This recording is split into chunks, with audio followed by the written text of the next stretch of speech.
No dia 25 de dezembro, foi lançado o filme Soul, da Pixar. Inicialmente, pelo trailer, eu não estava nem um pouco interessado, mas daí eu decidi dar uma chance e... nossa! Que filme bom! Sério, se você não viu, veja logo. Mas, primeiro, antes de entrar nesse assunto, vamos falar sobre de onde vem essa necessidade de buscar um propósito para a sua vida. No livro O Mundo Assombrado pelos Demônios, do Carl Sagan, que se você puder comprar na Amazon vale muito a pena, é um livro muito interessante e mesmo sendo de 96, é espantoso o quanto esse livro ainda é atual. E vale a menção aqui para o canal do Felipe Peters, que sempre fala desse livro, e foi o que me fez conhecê-lo e comprá-lo. Bom, no livro, o Carl Sagan fala bastante sobre como a pseudociência nos dá respostas, da mesma forma que a ciência, mas fora de um real método científico responsável e seguro. Em suma, muitas dessas teorias da conspiração, como Terra plana, Terra oca, entre várias outras, podem nos render um sentimento de importância. É isso que os terraplanistas defendem, que você é a joia da criação. E assim, tentam validar a sua existência e tentam se igualar a cientistas dizendo que são contestadores. Nesse modelo aqui se defende a criação. Se defende o lado criacionista da Terra. Muito mais fácil e não dominar, que você veio do nada. Eu não consigo entender de que forma esconder das pessoas que a Terra é plana as torna escrava. Eu penso que é mais fácil você manipular pessoas que acreditam que evoluiu da ameba do que pessoas que não acreditam nisso.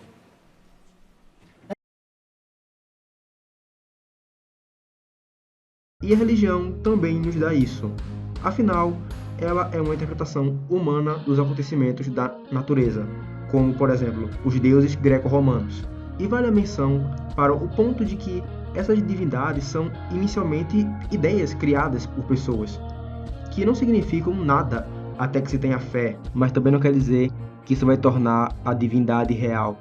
A entidade, divindade, como quiser chamar, existe ou não, independente do que você acha. Essas coisas são reais ao mesmo tempo que não são. E pensem um pouco, se eu perguntasse para um grego, há 3.000 anos atrás, o que é um raio e como ele acontece, ele não conseguiria me dar uma explicação científica. Mas o que ele me diria seria nada mais do que uma história sobre Zeus, Cronos e blá blá blá blá blá. Da mesma forma são as culturas no mundo todo. E isso até vale para coisas como o governo, onde existe toda uma história, muitas vezes ligadas a mitos, para explicar o direito divino de um rei. Os reis não são eleitos. Então como é que se tornou rei? A Dama do Lago.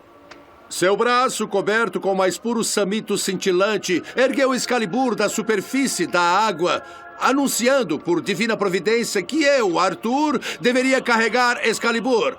Por isso sou seu rei. Escuta, mulheres estranhas em lagos distribuindo espadas não são alicerce para um sistema de governo. Ou a fundação de uma cidade. Mas essas coisas não são significados reais. São apenas invenções humanas.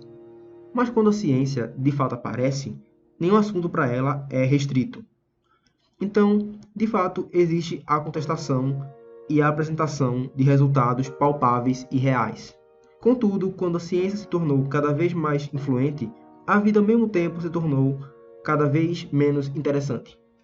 Certa vez eu perguntei para o meu professor na faculdade se na época das grandes navegações, que foi basicamente o começo do mercantilismo e assim posteriormente do capitalismo, se isso teria sido uma revolução, marcando o fim do sistema feudal, a Idade Média, e iniciando um novo sistema.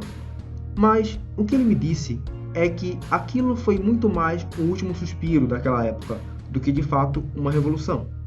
E aonde eu quero chegar com tudo isso? Com as navegações, começou a se descobrir, aspas aqui, mais do mundo. Então, quando chega o fim do século XIX e começo do XX, se inicia o que as vanguardas europeias vão chamar de futurismo.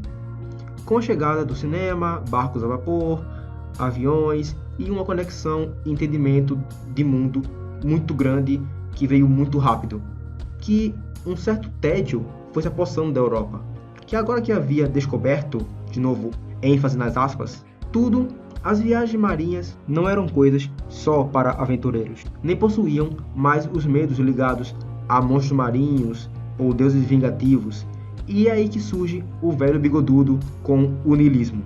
E claro que Schopenhauer, de certa forma, já havia começado um pouco disso. Afinal, ele era uma das referências de Nietzsche. E, como o mesmo observava, que nesses tempos modernos, Deus não era mais uma explicação boa o bastante para entender o mundo, então surge a famosa frase: Deus está morto. E vale um parênteses aqui para dizer que esses não estão dizendo que os problemas do mundo são resultado diretamente da religião ou qualquer coisa do tipo, mas sim do charlatanismo que é a pseudociência e de extremismos irracionais, que com certeza não são exclusivos da religião. É só lembrar das torcidas organizadas no futebol e mais recentemente na política.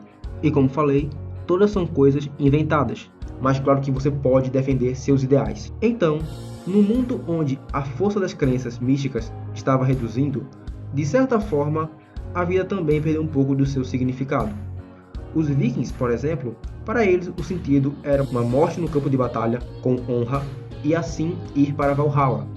E pegando Berserk como exemplo, eu acho que a maioria das pessoas, quando fazem vídeos sobre o mangá, acabam por deixar essa parte bastante de lado. E isso não é uma crítica a esses vídeos, ainda são vídeos muito legais. E que às vezes não tem muito a ver com esse ponto da busca do Guts por um propósito para viver. Mas é uma das coisas que até o momento que escrevo esse roteiro, é uma das coisas que mais gosto no personagem. E percebo um cuidado com esse tema, pelo menos até onde eu li. Que é isso que torna o Guts humano. É o fato que ele busca por um motivo para lutar. E não apenas fazer parte do sonho de outra pessoa. E nem que ele é só um brutamontes com uma espada gigante. Bom, ele ainda é isso. Mas ele é muito mais do que só isso. E Berserk é uma tragédia, como todo mundo já cansou de ouvir. Então, no mundo tão sem esperança desses personagens, o Kentaro Miura toma as melhores decisões, que é eles buscarem um sonho, algo em que acreditam, para conseguirem sobreviver. É o que a Casca fala, que o Bando do Falcão são como pequenas luzes de sonhos, se reunindo numa admiração e devoção quase religiosa e cega pela fogueira que é o Griffith. Eles buscam algo para acreditar, e assim ficarem mais fortes. E para citar algumas falas do mangá, os homens fazem de tudo por um sonho, seja coletivo ou individual, e continuam vivendo.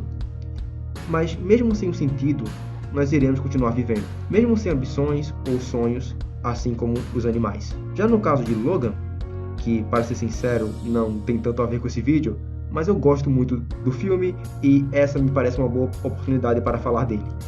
No caso do Wolverine, ele encontra algo pelo que lutar, como um bom super-herói com os X-Men. Contudo, no seu último filme solo, o que o atinge são o despropósito, a culpa e o arrependimento, que lembra muito um outro personagem de um outro mangá que eu gosto muito, que é o Thorfinn de Vinland Saga. Contudo, eu gosto mais do caminho do Thorfinn, porque ele repara seus erros. Mas isso é outra conversa. Porque uma parte do caminho do Logan é reencontrar algum tipo de propósito, ajudando a Laura, e tentar fazer algum tipo de ato altruísta.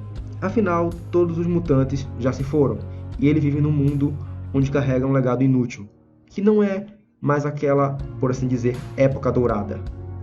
E agora, chegando em Soul, que, para não soar muito repetitivo, o ponto de Soul é que ter um propósito é sim importante, mas quando isso se torna tudo para você, pode se tornar algo obsessivo e até autodestrutivo. Buscar um propósito para a vida se tornou algo pessoal, mas também algo meio obsessivo na sua busca. Não que seguir as regras de sua cultura já não criasse pessoas obsessivas e preconceituosas, mas no final Soul vai mais além, falando que você deve viver seu sonho, mas não é por realizá-lo que todos os seus problemas vão desaparecer. Ter um objetivo, um sonho, é muito importante, mas não precisa definir tudo à sua volta. Tentar olhar para as pequenas conquistas que você teve, ser grato por elas, são as pequenas coisas que fazem a vida valer a pena. Mas eu acho que tem pessoas melhores para explicar isso para vocês. Algumas coisas na vida são ruins, podem de fato deixá-lo louco pouco. Outras podem deixá-lo muito triste também, mas quando sua vida estiver de sobreaviso, não resmungue.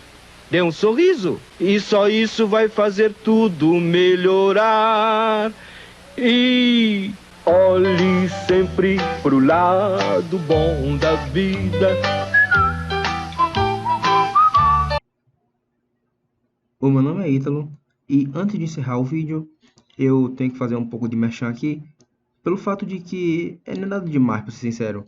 É só que eu também tenho esses sonhos e ilusões e eu tenho muita vontade de fazer um quadrinho também um dia. E uma das coisas não, né? É o tema da história. É essa questão de sonhos, busca por significado e um dia ele vai acontecer? Sinceramente, eu quero muito que ele aconteça, mas por enquanto eu ainda estou escrevendo ainda. Agora sim, eu posso encerrar o vídeo. E se você curtiu, compartilha, se inscreve, vocês já sabem. Eu fico por aqui, até a próxima. Falou!